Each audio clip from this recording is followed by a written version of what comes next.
Kalaboso naman ang 4 na sangkot umano sa pagtutulak at paggamit ng ilegal na droga sa Quezon City. 2 po sa kanila dati nang nakulong. Balitang hatid ni Cesar Apolinario. Sa isang apartel sa Fairview, Quezon City, nakipagkasundo mag-aabutan ng droga ang umanitulak na si Jomar Yusuf.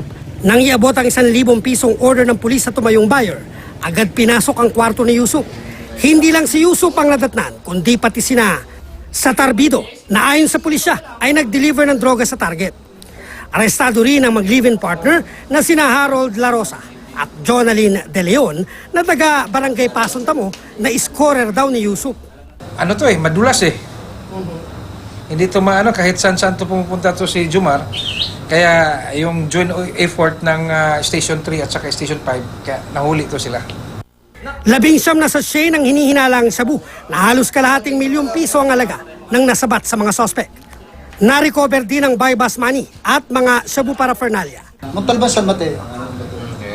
Bali, ganun po kalawak yung operasyon nila. No? At dito sa area ng Quezon City, hindi lang po Station 3 ang area of operation nila. Kaya nga nakarating tayo dito sa area ng Station 5. Sa investigasyon, nalamang magkasabwat sa pagkapakalat ng droga sina Yusuf at Bido na nangatwirang baguhan lang daw sa kalakaran ng droga.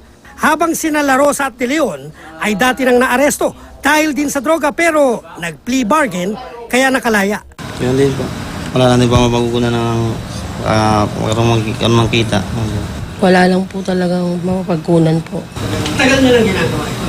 Bago lang po. Gano'ng kabago yung bago? 6 na. Ano ang partisipasyon mo? Utusan lang po. Yung ano ko po dyan, 200 lang po sa isang bulto. Naharap sa reklamong paglabag sa Comprehensive Dangerous Drugs Act ang 4 na suspect.